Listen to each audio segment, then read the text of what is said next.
Hello my friends, today I got here a lock from True Value. Just a tiny little lock. And I'm going to pick it for you real quickly here.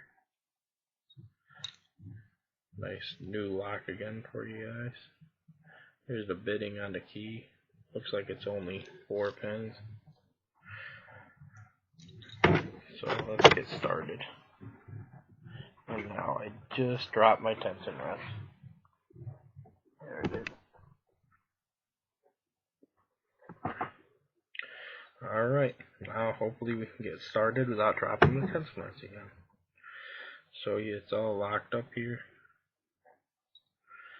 And away we go. And there we are. Real quick, real easy. Here's the tension wrench I use, one of my own homemades. Works great. Here's the pick that I use. Thanks for watching. Happy bidding. Thanks for watching.